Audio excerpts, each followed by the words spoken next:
Assalamualaikum warahmatullahi wabarakatuh. Halo anak-anakku semua, selamat pagi menuju siang. Oke, apa kabar kalian semuanya? Ya, semoga selalu dalam keadaan sehat walafiat ya, walaupun kita dalam keadaan pandemi ini. Nah, namun meskipun ada pandemi, kita harus tetap semangat dan belajar harus tetap semangat. Di sini kita kembali lagi ke pembelajaran fisika.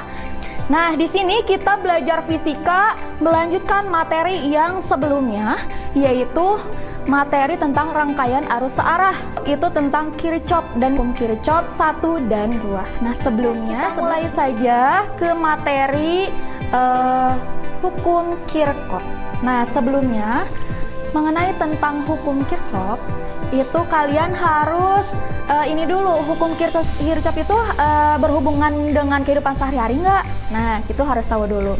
Nah, ternyata hukum Kirchhoff ini ada kaitannya dengan dalam kehidupan sehari-hari. Contohnya, kalau misalkan kalian membutuhkan cahaya atau kalian ini kan zamannya media sosial, kalian mau charger HP, nah itu berarti lewat apa? Nah, itu pasti membutuhkan listrik.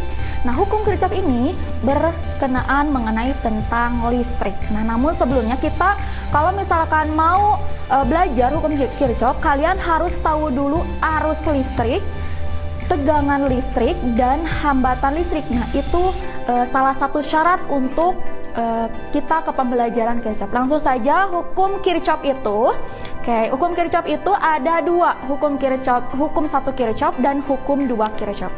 Yang pertama, hukum 1 Kirchhoff. Nah, hukum 1 Kirchhoff itu ada bunyinya seperti ini. Jumlah kuat arus yang masuk pada pencabangan sama dengan jumlah kuat arus yang keluar dari titik cabang rangkaian listrik tersebut. Maksudnya apa? Nah, maksud di sini kalau dalam matematisnya itu adalah sigma I masuk sama dengan sigma I keluar. I itu apa? I itu adalah arus ya. Jadi kalau misalkan kalian biar ingat, hukum 1 Kirchhoff itu adalah I mas sama dengan Ikel ya, supaya kalian ingat. Nah, jadi di sini itu arus itu satuannya adalah ampere masuk. Ini itu arus, berarti arus keluar itu sama dengan arus masuk. Di sini ada gambar. Nah, gambar contoh di sini adalah I1, ini I2, ini I3, I4, dan I5. Di gambar di sini tadi kan udah dikatakan bahwa bunyinya itu pada titik pencabangan. Ingat, titik pencabangan ya. Berarti rangkaian listriknya dalam keadaan terbagi atau bercabang. Nah, kalau seperti itu, kalian harus terfokus pada titik pusat. Nah, di mana titik pusatnya? Di sini, di tengah. Oke. Kemudian, kalian fokus lagi ke panah, ya. Di sini panahnya dengan bentuknya yang berbeda-beda, ya. Kalau misalkan kalian sudah fokus, pasti kalian ngerti. Nah, maksudnya di sini ada panah I1. I1 itu panahnya ternyata mau mendekati titik pusat atau titik pencabangannya, berarti dia tandanya masuk kalau mendekati titik pusat. Nah, kalau yang ini I2, dia itu menjauhi titik pusatnya, berarti dia tandanya keluar. Nah, kalau misalkan sudah tahu, berarti kita masuki ke dalam rumusnya.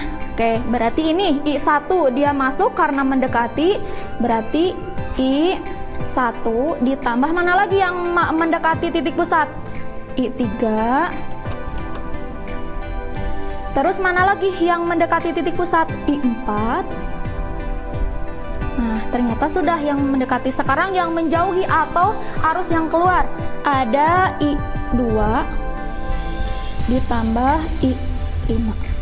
Nah, kalau yang seperti ini, jadi kalian menghitungnya antara I masuk itu sama dengan I keluar. Jadi penjumlahannya. Oke, langsung saja, ini hukum 1 Kirchhoff. Nah, kita ke hukum 2 Kirchhoff.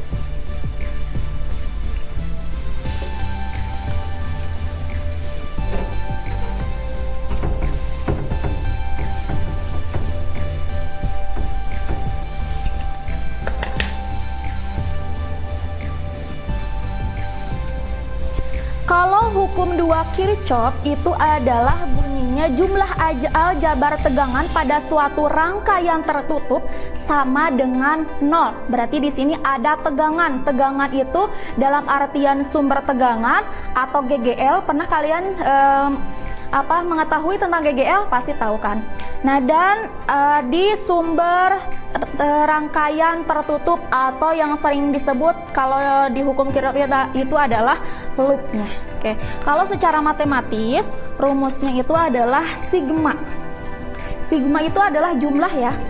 Sigma E sama dengan sigma I dikali R tambah I dikali R sama dengan 0. Nah, ingat tadi kan sama dengan 0. Ini tegangan ini GGL. GGL satuannya itu adalah volt. Dan ini itu adalah arus. Arus itu satuannya adalah ampere. Dan R di sini itu adalah hambatan. Satuannya adalah ohm. Oke. Nah, kemarin kita udah ngebahas arus dan hambatan. Sekarang kita berhubungan mengenai tentang tegangan dalam GGL-nya. Nah, kalau di hukum 2 Kirchhoff ini ada perjanjian tanda.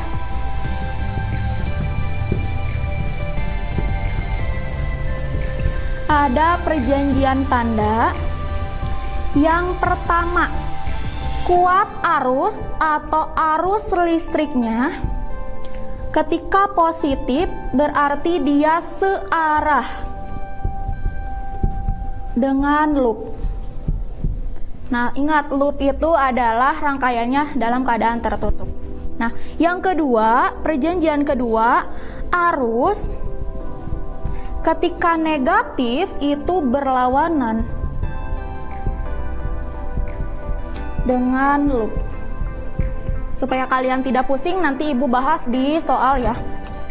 Yang ketiga itu ketika arah loop, ternyata arah loopnya itu potensial tegangannya itu pertama menuju kaki kecil. Maksudnya kaki kecil itu adalah kan kalau misalkan di rangkaian kecil itu ada kayak gini.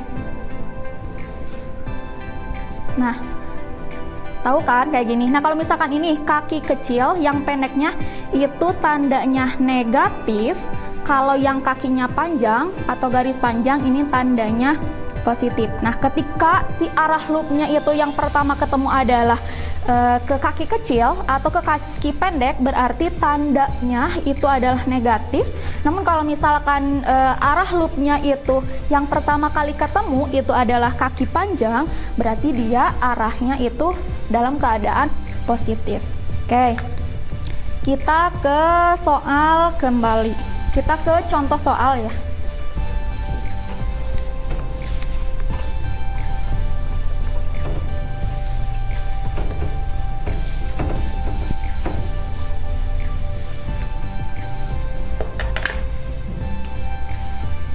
Oke, contoh soal ini dalam keadaan satu loop. Rangkaian satu loop.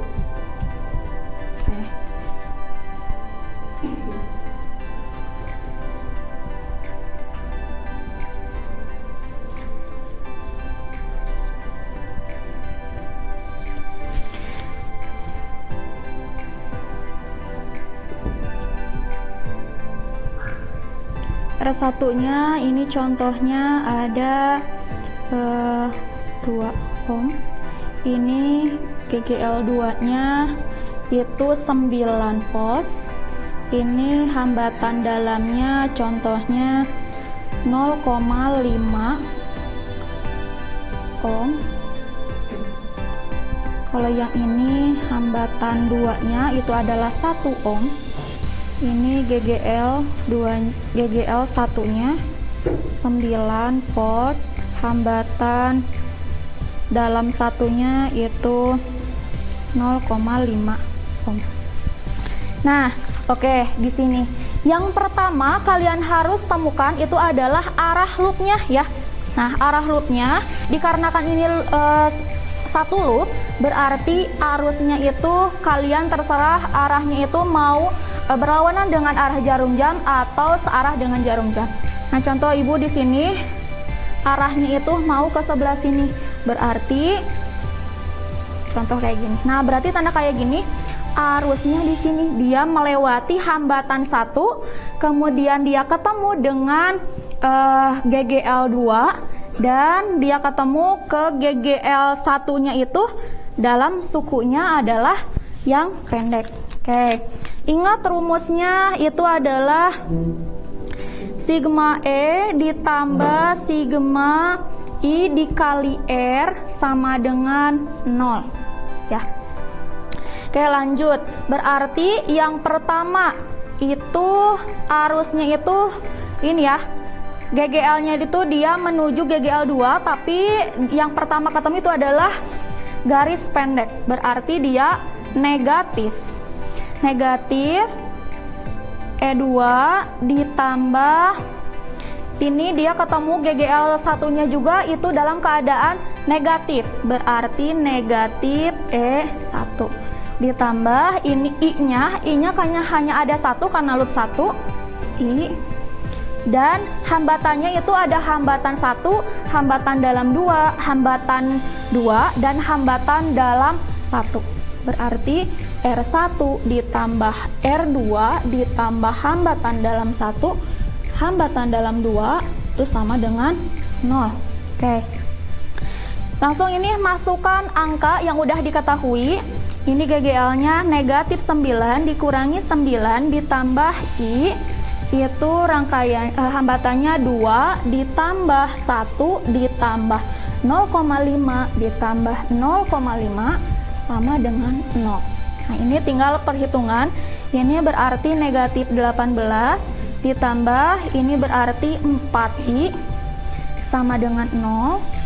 Berarti kalian tinggal ini dipindah ruas biar positif. Jadi 4I sama dengan 18. Jadi 4 sama dengan 18 dibagi 4 itu adalah 4,5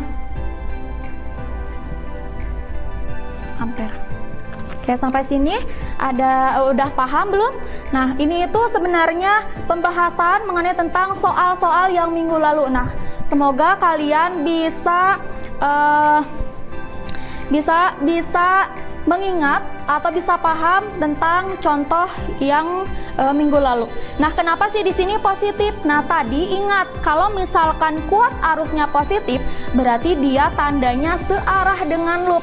Beda halnya kalau misalkan hasil dari kuat arusnya itu negatif, berarti dia berlawanan arus. Pembelajaran fisika mengenai tentang Kirchhoff 1 dan Kirchhoff 2 sudah selesai. Mudah-mudahan kalian semua bisa memahami materi ini. Kalau misalkan kalian belum paham, kalian bisa lihat di Google Classroom yang sudah Ibu kasih dan isi absen berikut tentang post testnya ya.